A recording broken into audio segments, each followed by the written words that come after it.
Alright, ladies and gentlemen, boys and girls, children of all ages, welcome back to my circus. This is Bossy's Food Fight. Hope you all enjoy. If you don't have to watch. What we're doing today is we are going to take a piece of meat that a lot of people would generally consider a lower end cut. So this here is a chuck roast. I thawed it and seasoned it, not yesterday, but the day before. I have let it, rotated it a couple times. Now you'll notice I've got knives underneath of it, and I've got it sitting on a platter. And you'll see there's some juice in the bottom of it. I did this for a reason. A lot of times meat will have extra water in it. Well, kind of like with anything, if it's watered down, the flavor is thinner. You do this, you season it up, you let it sit for a couple of days in the refrigerator, not on your counter, not in your oven, not anywhere outside your refrigerator. And it will drain some of the water out. Basically, it'll concentrate the flavor of the meat. And it will help pull all the flavor in. I have 4 seasonings on it, very simple. Salt, pepper, a little onion powder, and a little garlic powder. I do the onion powder and the garlic powder because my stepdad's tummy is a little bit sensitive to onions, so we're not going to put any raw onion in it. Not that he don't like onion, just onion don't like him. When you do something like this, especially if you're planning on doing a pot roast style like I'm going to do it, which means it's going to go in the oven in a closed roaster pan, there's going to be a little bit of juice in it, and then you're going to throw the onions and carrots in. Hang on and I will show you what roasting pan I'm going to use. Now, while my mom does have 2 different size roasting pans, she's got this tiny thing here. That's good for a 1 or 2 person meal if you're going to do like one of the small pork roasts or a small beef roast. We're doing a big boy. Now do you want, okay, so I'm going to ask a question that some people would ask in doing this chuck roast. Are you going to want a rack for that? No, you do not. It's going to go directly on the bottom. You do not need a rack because if you'll look, there are grooves in the bottom of this pan already. So your meat is going to kind of set up a little bit anyway. Yep. Now, if you were using a flat bottom pan, then I would recommend doing a rack if you're doing a dry roast. Okay. And the reason I say dry roast is where you're baking it in a pan on its own. Okay. And you would want it on a rack to hold it a little above the juice so that it doesn't boil. Right. But that also means that you're going to have to go in every now and then, and you're going to have to dip some of that juice and spread it over the top of your roast. Okay. This is a pot roast style for obvious reasons. Yes. Now, It also pot makes a really good turkey pan. It does. It makes a really good roasting pan. Now, pot roast, there's a traditional recipe, but basically a pot roast is a piece of meat in a pot with vegetables. Right. Whatever else you want to And put the in. vegetables are already prepped. Now, I didn't want to make you watch me cut up vegetables, so I already cut them. We got our potatoes and our onions here. Those will go in later. A tip, however, to do one of these in a pot roast style, watch what you're doing with the camera there, Mom. I'm watching. To do one of these in a pot roast style and not have your meat dry out, I know that sounds counterintuitive, but water takes out the juice. That's why whenever you have a dry roast, it's chewy, it's the texture's not there, it tends to want to fall apart. A juicy roast locks the juice in. To do that, if my darling mother will follow me. I will, yes. You want to start your oven? Yep. So we're going to put the oven on. Now you see my pan's hot. Yeah, it's already hot, yes. You want a good hot pan. You've got to get a sear. You will not get a sear without a good hot pan. And as you can see, yes, you can do And this cast is, iron and on this a is glass cast stove. iron, and that is glass. So we're going to set it for 350. And I don't have to do anything else. No, you don't have to set the timer yet. Well, no, on mine I have to push start. Oh, okay. So, the searing process requires hot, high heat. Got it. Come in a little closer. If you don't hear that sound as soon as the meat hits the pan, it is not hot enough. Now, we're not actually cooking it. We're just what they call braising it. Well, not braising. You're braising searing. Searing. Searing it. Braising is with liquid. You're going to do it, and you're going to let it alone. Leave it alone. Give it at least 3 minutes on each side. So, and if you were me, I would set my timer. I don't necessarily need one. I've done this a lot, but yes, if you're not doing this very often, set yourself a timer, because you also don't want to burn the outside of it. No. You want a good sear, lock in the juice. And in order to do that, you gotta have a hot pan.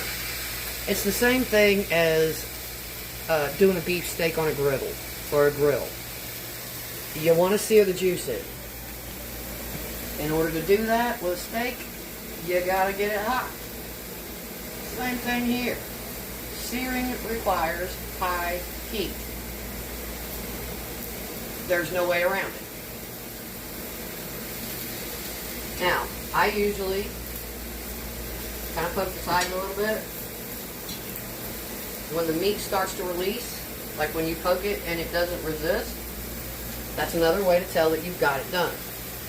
Okay, do that again. When you push, Yeah. or if you just take your tongs and kind of try and lift up on it, if it resists, and this is, you can't see that it's resisting, but right around here, I can still feel it's tugging. It's wanting to tug. A well-seasoned cast iron pan or a good hot griddle, your meat's not going to stick to it. Once it's actually cooked, it's not going to stick to it. And since searing cooks the outside of the meat, it will release once it's done. And if it's real hot, you don't have to wait 3 minutes. I just say 3 minutes because it's a good standard on getting a nice sear. I also, on this one, I'm not so much because there's a good amount of fat, but if it's a real lean roast, I also recommend doing the edges because you want to really lock it in. This has got a little fat in it. Not too much, but it's got a little fat in it, so I don't have to worry so much about the edges.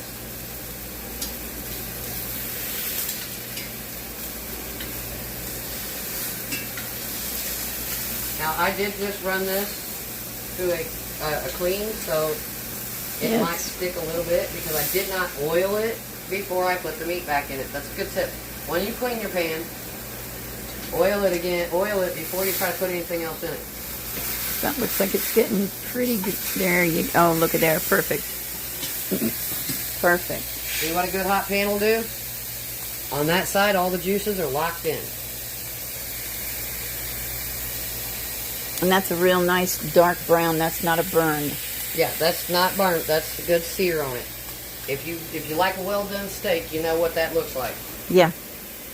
You also know what kind of flavor this is creating. Oh, yeah. And that is another thing. Beef is not, or should not be, a flavorless meat. Beef has flavor. Yeah, it does. This is not store-bought. This came from the butcher shop. Yeah, it did. So it is farm to table, basically. Because I know that butcher shop. And if you've got a good butcher shop near you, please stop going to Walmart. Please stop going to the grocery store. Get your meat From your them. meat market. Yeah, your butcher shop, meat market, whatever it's called in your area. It also helps to support your local your local businesses. Yes. And generally, most of them are getting their meat from local providers, which means you're also supporting not only that local business, you're supporting your local farmers around you. Yes, you are. Definitely. So, not only is it higher quality meat, you're putting money back into your own community. Yep. And that is how you boost your community. Yep, that's what we do. So this is from a local butcher shop up here. It's called the Butcher Block.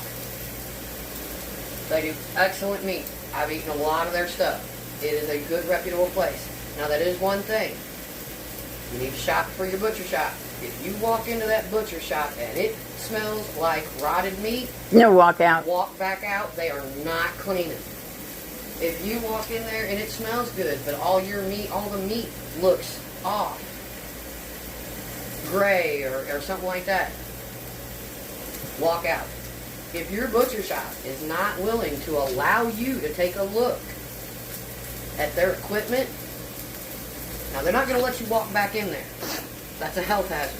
But if they're not willing to at least open that door and let you look back there and see that their processing area is clean, walk out. In cases like that, there's a good chance you're going to get sick. But ours is a good one. Ours is clean. It's great. I've got another one further south that I also use. I can't remember the name of it right now. So, Well, see, in ours they just got new equipment, and so they're actually kind of tucked back in the room. yeah. So you can't actually see their stuff, but I just know from All right, ladies and gentlemen. knowing. I am going to go ahead and steer the sides. But that's what the other side looks like. Oh Now yeah, you notice isn't it's that still pretty? squishy. That's because it's not cooked all the way through. I'm not cooking it all the way through in the pan. Stupid thing don't fall over on me. I'm not cooperating. Oh, yeah, it's getting. Now, this will create smoke. So if you have smoke detectors in your house, It's not doing too bad because I have really sensitive ones. all right. There we go, y'all. There we go. Now, Shut the stove off. I am going to very quickly show you guys. Where's it? Under here, in here. Okay. That's going to be hot, so Cindy is going to try not to forget that she has pot holders to use. So the first step, and we're just going to go over this real quick. You want to do? Yes. You see that? Okay, it's still smoking. It's good and hot. Put it in your kitchen sink. Use hot water. Cold water only. Oh, I thought that would break the. No. If your cast iron cracks under cold water, it was Yeah. crappy in the first place. Okay. This, the difference between the hot and cold, will basically pop all of that stuff off. It will pop all of that off of there. Do not stick your face in the steam. Even if it doesn't pop it all off, it will release it so well that basically all you will have to do is take a little plastic scrubber. Yes, I know, some people are going to be like, oh, it's going to melt to the pan. No, it's not.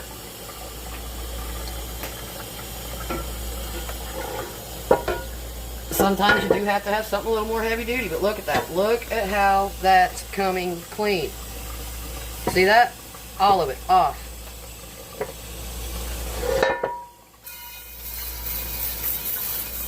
Rinse with cold water. Do not ever, ever, ever, ever put soap in a cast iron pan. Trust me, if you use it often enough, you are going to have it at temperatures that will kill any little bug that might want to get in there. They will not survive the cooking process. Heated things are hot, Cindy. Don't touch the pan. Now look. See that?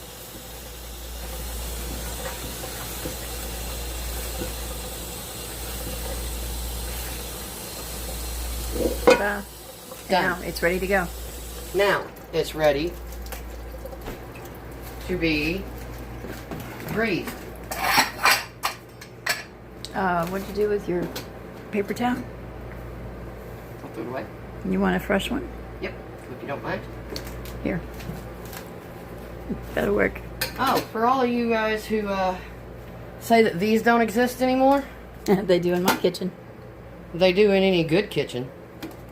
This is for your bacon grease. Yep. Strains all the big particles out. Yep. What I'm going to do is I'm going to take this little dandy little piece of napkin here, Yep.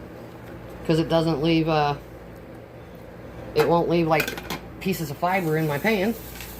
And I'm just going to give her a good wipe while it's still hot. That's why I'm not actually hanging on to the handle. I'm just trying to steady it. While Yeah. it's still hot. Don't drop it on your toes. Oh yeah, and don't do that. Do not ever. I actually did drop a small one on my toe, and I'm fairly sure I broke it. But you know, there's not much they'll do for a broken toe. So every winter when it gets cold, my toe hurts.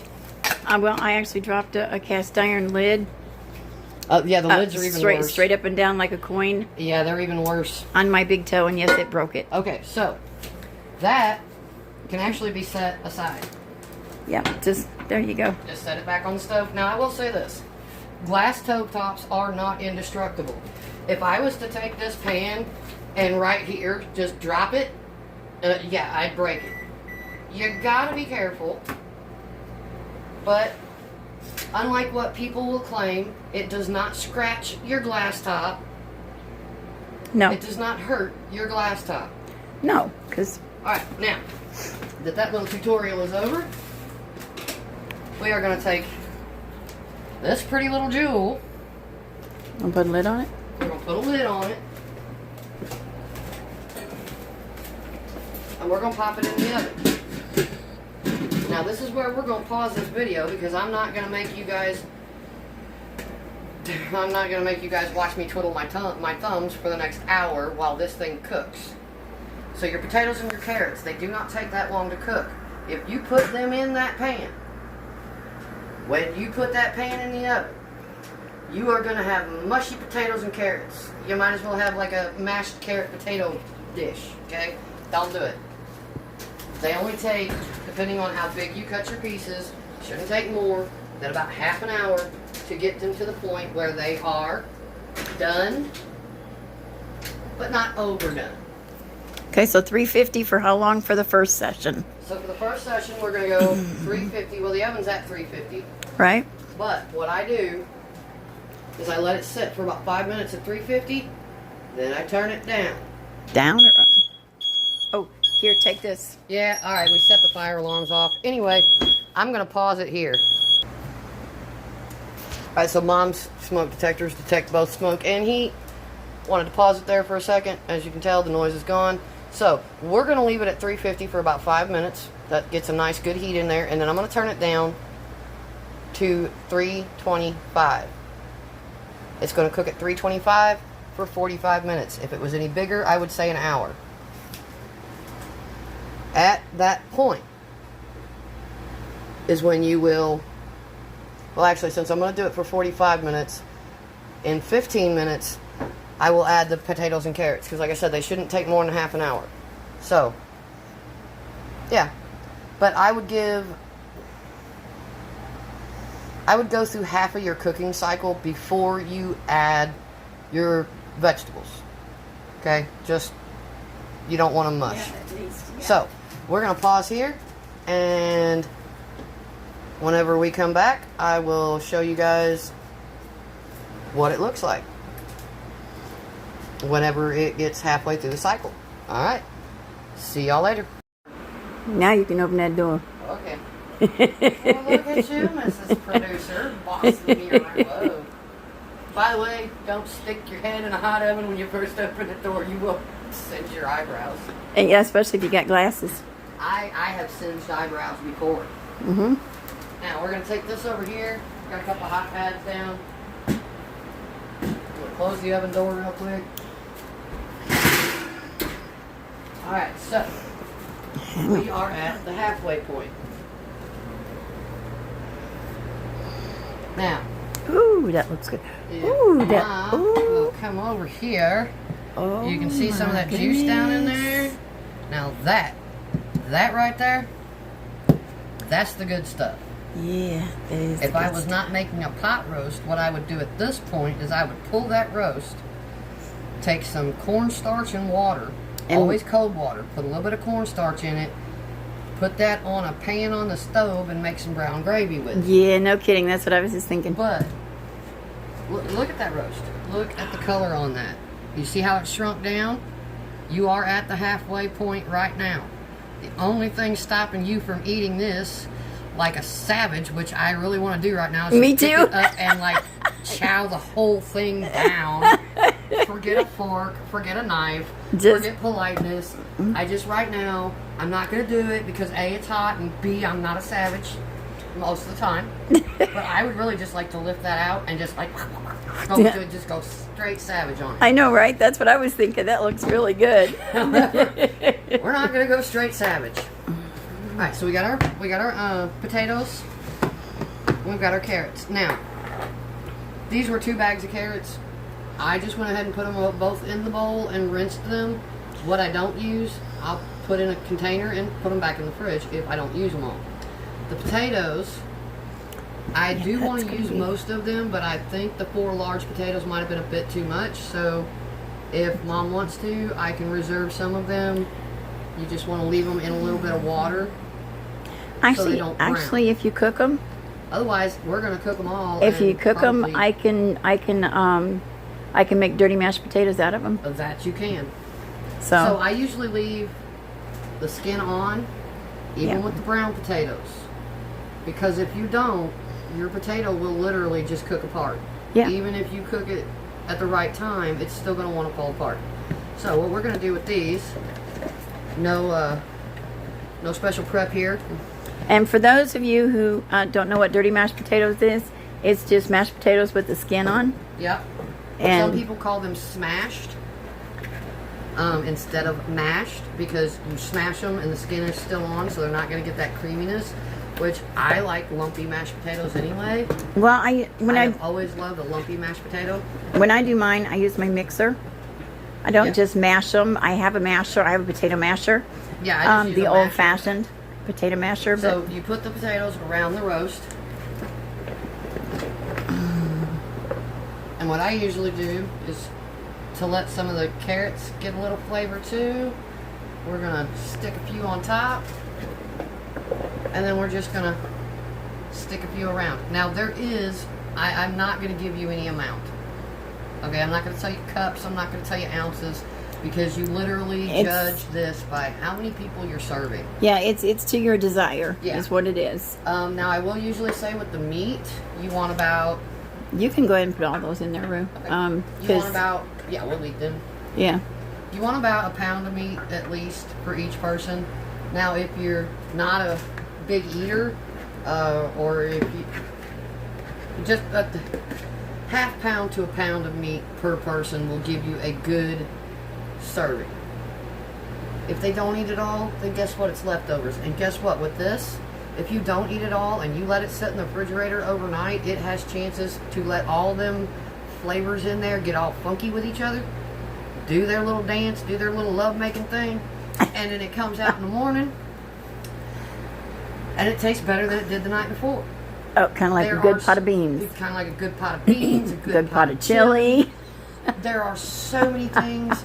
Your spaghetti sauce. If you're like me and you like making a homemade spaghetti sauce, make it the night before. Let that stuff sit in there. There is something about sitting in a fridge overnight that just gives a whole lot of love to your food. Yep. And then your food is going to give you a whole lot of love back. Yep. That is the thing. There are some All right. things Are you gonna, just can't hurry the cooking process on. So now, we've got all Salt this and in there. pepper? We're not going to do any salt and pepper. We've got all the flavor we need on the meat. Okay. I salted and peppered the meat both. Yeah, I know. So that's all in there. I don't want to over salt or over pepper anything. Now, I'm always a big person of, you want to put a little salt and pepper in there to get the flavors going. Mm-hmm. But if you over salt a dish, you cannot get the salt back Yeah, you out. can't take it out. Yes. And whatever you put in the day of, it's going to amplify the next day in your leftovers. So what starts out as a mildly over salty dish, the Turns next into- day oh, will feel like yeah. you are taking a spoonful of salt and just trying to eat it. Right. Don't ever do that, by the way. Because I don't mind just a little bit of salt and pepper on my veggies. So we're going to put this back in. Like I said, we are at the halfway point. You're going to need at least half an hour for your veggies to cook. Yeah. Now, I did pretty big chunks of potato, so I will check it at a half hour. And that's another thing, depending on your oven. Times are suggestive. Yeah. You have base cook times, but if your oven is a little bit different, if it's got hot or cold spots, it may take you a little bit longer. If you've got a really good oven, it may take you a little bit less. But Less. for a roast of this size, which was about 4 pounds, you generally need to let it cook for at least an hour and a half. So your halfway point is 45 minutes. Add your veggies, and then cook it for the other 45 minutes. However, again, I would go ahead and check it at a half hour after the veggies are in, because you may not need the whole 45 minutes. So that pot of goodness right there, before I actually do go savage and just decide to mow down on it is going to go back in the oven.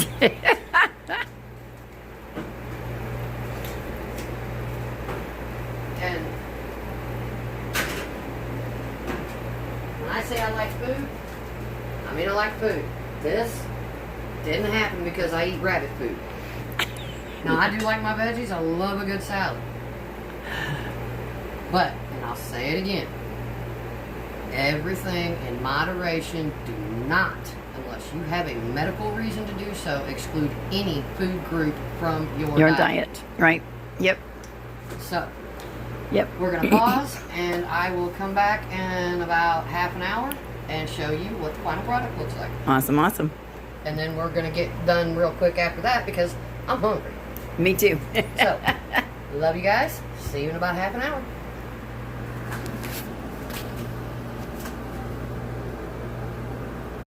And we are recording. Ladies and gentlemen, It is coming out of the oven. it is... What time is it? I think it's like a little after 5:30. Yeah, Or 5:40. yeah. So, I put this Oh, in... look at that. Oh, look at that steam. So I put this in about... Was it a little before 4? It was like 4:15, I think. 4:15. And it is now 5:40. So an hour So and that's 20. an hour and 20 minutes or so. Yep. All right, Ooh, so look at there. Look at there. Look at there. the potatoes, I'll show you. And you can always cook it longer if you want your vegetables more tender. These are fork tender. You can put a fork all the way through without doing a whole lot of pressing down. That's how I like them. Soft, but still got a bite to them. The potatoes are Soft. keeping their shape, and they're very, very, very, very hot. Very, very hot. They're keeping their shape, but they're fork tender. Yes. Again, you'll get a bite, and then it'll soften, and you know, but it won't like go to mush. Now, Yeah. I'm gonna get down here, guys. I'm gonna get down here to it. the roast still has its color, You don't poke it. and you don't want to poke it. So what you want to do with a piece of beef like this, anytime you're grilling or baking and you seared it first, honestly, whatever you do with it, if it's pork or beef, chicken, any of it, you need to let it rest. Because if I was to cut into this, the work I did searing it to try to keep the juices in, well, let me tell you, it would just be like dumping out all the juice from a cup. Because that would dry up like leather faster than you can blink an eye. Let it rest. For how long? Depending on the size of the cut, I would at least give it 5 minutes for a steak. You don't want to let it get cold, but you want to let it rest. So 3 to 5 minutes for a steak. For something like this, I would go no less than 5 minutes. But also, if now follow me here, you can let it rest. You want to put the lid back on it? I'm going to put the lid back on it here in just a second.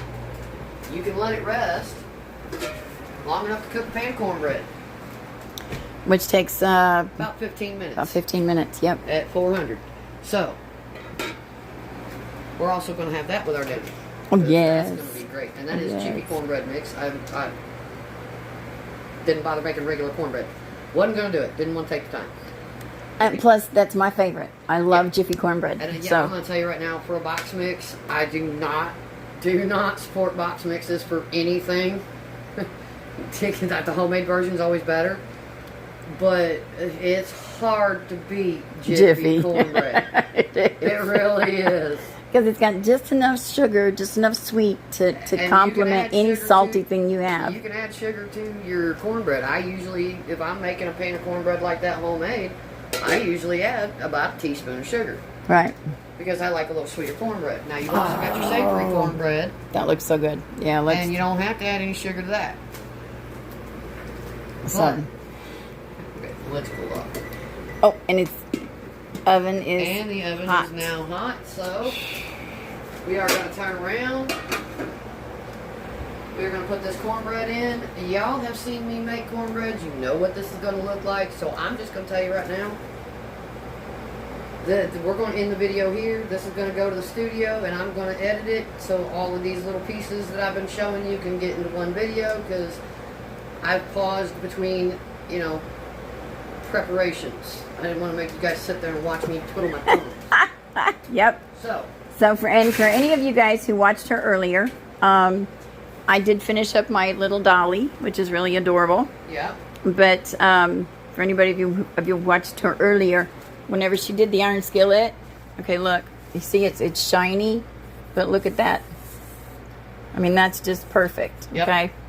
That iron skillet, when they start to look black like that, because if you buy them from the store, a lot of times now they are starting to pre-season them now, But they're a gray. but they're like a gray color.